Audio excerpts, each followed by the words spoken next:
Hello friend, welcome to SSC campus. दोस्तों, आज की इस वीडियो में हम बात करने वाले हैं इंडियन ज्योग्राफी के बहुत ही इंपॉर्टेंट टॉपिक सॉइल मतलब मिट्टी के बारे में। दोस्तों, इस वीडियो में हम बात करेंगे कि सॉइल के कितने टाइप्स होते हैं और ये कहाँ कहाँ पर पाया जाता है। दोस्तों, इस वीडियो के अंत में हमने एक क्वेश्चन आंसर का भी सेट रखा है जो बहुत ही इंपॉर्टेंट है और उसमें से जो क्वेश्चन हमने लिया है वो अलग अलग एग्जाम से लिया है, तो आप उस क्वेश्चन को जरूर लगाइएगा। तो चलिए दोस्तों, वीडियो लेक्चर को स्टार्ट करते हैं। मिट्टी के अध्ययन के विज्ञान को मृदा विज्ञान यानी पेडोलॉजी कहा जाता है। भारतीय कृषि अनुसंधान परिषद ने भारत की मिट्टी को 8 पार्ट में डिवाइड किया है। वो कौन कौन से हैं? तो देखिए, alluvial soil, red soil, black soil, laterite soil, forest soil, alkaline soil, desert soil, peat soil. तो चलिए एक एक करके इन सभी को हम अच्छे से समझते हैं। फर्स्ट हम बात करते हैं एलुवियल सॉइल मतलब जलोढ़ मिट्टी के बारे में। तो देखिए, जलोढ़ मिट्टी उस मिट्टी को कहते हैं जो नदियों द्वारा लाया जाता है। यह मिट्टी भारत के लगभग 22% क्षेत्र पर पाई जाती है। एलुवियल सॉइल उर्वरता की दृष्टि से काफी अच्छी मानी जाती है। यह मिट्टी 3 मुख्य नदियों द्वारा लाई जाती है, सिंधु, गंगा और ब्रह्मपुत्रा। इस मिट्टी में पोटास की मात्रा तो बहुत अच्छी होती है, लेकिन नाइट्रोजन, फास्फोरस और ह्यूमस की इसमें कमी होती है। दोस्तों, एलुवियल सॉइल में धान, गेहूं, मक्का, तिलहन, दलहन आदि फसलें उगाई जाती है। यह मिट्टी 2 प्रकार से पाई जाती है, बंगर और खादर। पुरानी जलोढ़ मिट्टी को बंगर कहते हैं और जो नई जलोढ़ मिट्टी बनती है उसको खादर कहा जाता है। सेकंड हम बात करते हैं रेड सॉइल मतलब लाल मिट्टी के बारे में। रेड सॉइल का निर्माण जलवायु परिवर्तन की वजह से चट्टानों के टूटने फूटने से बनता है।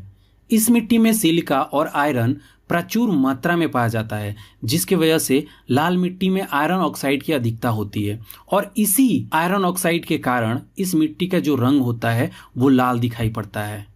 यह सॉइल खेती करने लायक नहीं होता है और बंजर भूमि के रूप में पाया जाता है, लेकिन इस मिट्टी में चूने का अगर इस्तेमाल किया जाए तो यह मिट्टी खेती करने लायक बन सकता है। यह सॉइल एसिडिक नेचर का होता है। इसमें नाइट्रोजन, फास्फोरस और ह्यूमस की कमी होती है।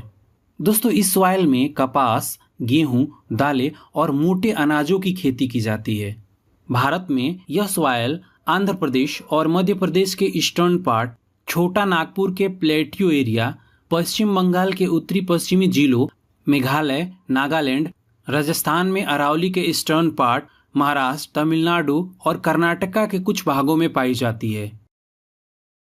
थर्ड हम बात करते हैं ब्लैक सॉइल मतलब काली मिट्टी के बारे में। तो दोस्तों, ब्लैक सॉइल विशाल चट्टानों के टूटने फूटने तथा ज्वालामुखी से निकलने वाले लावा से बनती है। इसमें आयरन, चूना, एल्युमिनियम, ह्यूमस और मैग्नीशियम की अधिक मात्रा होती है। इस मिट्टी का काला रंग टिटेनिफेरस मैग्नेटाइट और ह्यूमस की उपस्थिति के कारण होती है। काली मिट्टी कपास की खेती के लिए सबसे ज्यादा उपयुक्त मानी जाती है, इसलिए इसे काली कपास की मिट्टी यानी ब्लैक कॉटन सॉइल भी कहा जाता है। दोस्तों, अन्य फसलों में गेहूं, ज्वार, बाजरा आदि को इसमें उगाया जाता है। दोस्तों, अगर ब्लैक सॉइल की मैं बात करूं कि ये कहां कहां पाया जाता है, तो देखिए, ये क्षेत्र गुजरात, महाराष्ट्र, मध्य प्रदेश, आंध्र प्रदेश का पश्चिमी भाग और मैसूर का उत्तरी भाग में आता है। फोर्थ हम बात करते हैं लेटराइट सॉइल मतलब लेटराइट मिट्टी के बारे में। तो दोस्तों, ये मिट्टी बनता कैसे है? तो देखिए, यह मिट्टी केमिकल रिएक्शन तथा चट्टानों के टूटने फूटने से यह मिट्टी बनता है। इस मिट्टी में भी आयरन ऑक्साइड की अधिक मात्रा पाई जाती है। यह देखने में लाल मिट्टी की तरह ही लगता है, लेकिन उससे कम उपजाऊ होती है। चट्टानों यानी रॉक्स की टूट फूट से बनी इस मिट्टी को मेनली 3 पार्ट में डिवाइड करते हैं।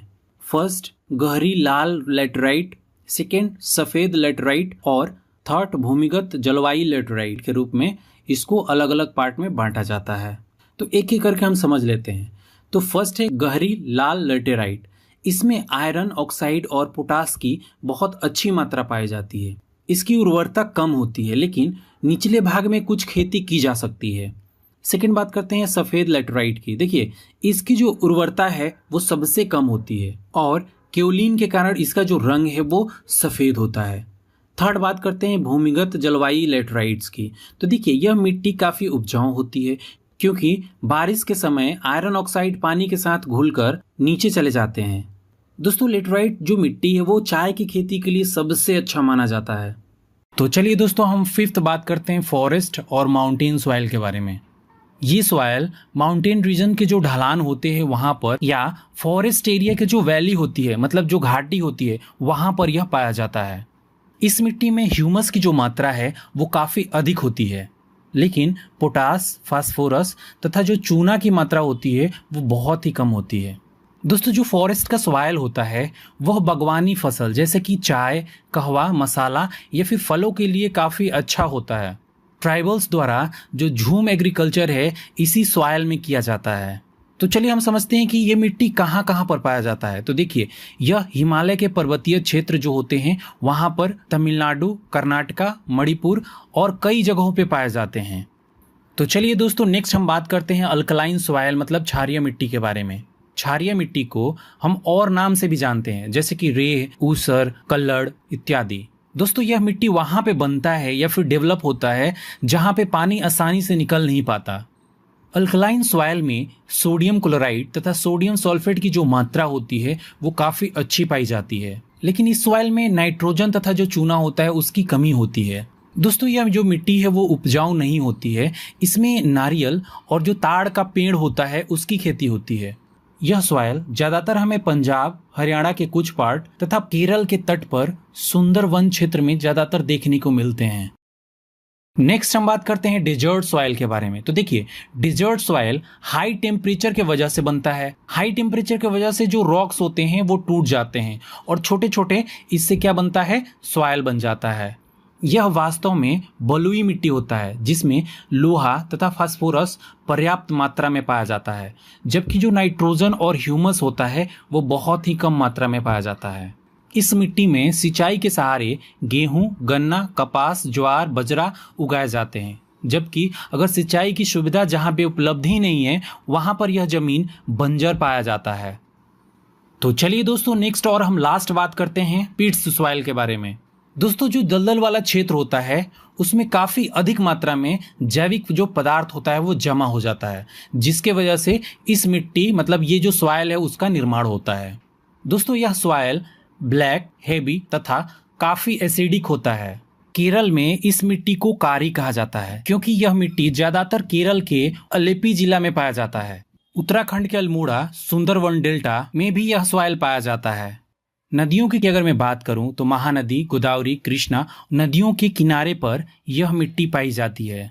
दोस्तों इस सॉइल में फॉस्फेट, पोटास तथा उर्वरा शक्ति की कमी होती है। तो चलिए दोस्तों अब हम बात कर लेते हैं उस क्वेश्चंस के बारे में जो एग्जाम्स में बार बार पूछे जाते हैं। मैंने ये क्वेश्चंस जो है एसएससी सीजीएल, एसएससी के और भी सारे एग्जाम्स, एनटीपीसी मतलब रेलवे से लिया है, जिसमें से फर्स्ट क्वेश्चन है नाइट्रोजन की कमी पूरा करने के लिए किस उर्वरक का उपयोग किया जाता है। तो देखिए इसका जो राइट आंसर है वो हो जाएगा यूरिया। मतलब यूरिया में जो है 86% नाइट्रोजन पाया जाता है, इसलिए इसका उपयोग किया जाता है नाइट्रोजन की कमी को पूरा करने के लिए। ठीक है। सेकंड क्वेश्चन है लेटराइट मिट्टी में किसकी बहुलता होती है। तो दोस्तों जैसे कि मैंने आपको बताया जो लेटेराइट मिट्टी होता है उसमें आयरन और सिलिका की बहुत ज़्यादा मात्रा पाई जाती है। नेक्स्ट क्वेश्चन है किस मिट्टी में चूना मिलाकर उसकी उर्वरता बढ़ाई जा सकती है। तो इसका राइट आंसर हो जाएगा लाल मिट्टी मतलब रेड सॉइल। तो रेड सॉइल में जब हम चूना मिलाते हैं तो उसकी उर्वरता शक्ति जो होती है वो बढ़ जाती है। नेक्स्ट क्वेश्चन है कि चाय की खेती के लिए कौन सी मिट्टी सबसे ज़्यादा उपयुक्त मानी जाती है। तो देखिए चाय की खेती के लिए लेटेराइट जो मिट्टी है वो सबसे उपयुक्त मानी जाती है। नेक्स्ट क्वेश्चन की बात करते हैं जो एनटीपीसी में पूछा गया है कि कपास की खेती के लिए कौन सी मिट्टी उपयुक्त होती है। तो देखिए दोस्तों कपास की खेती के लिए काली मिट्टी है जो बहुत ही उपयुक्त होती है। नेक्स्ट हम बात करते हैं किस मिट्टी को रेगुर मिट्टी के नाम से भी जाना जाता है। तो देखिए इसका भी आंसर क्या हो जाएगा काली मिट्टी। मतलब काली मिट्टी को हम रेगुर मिट्टी के नाम से भी जानते हैं।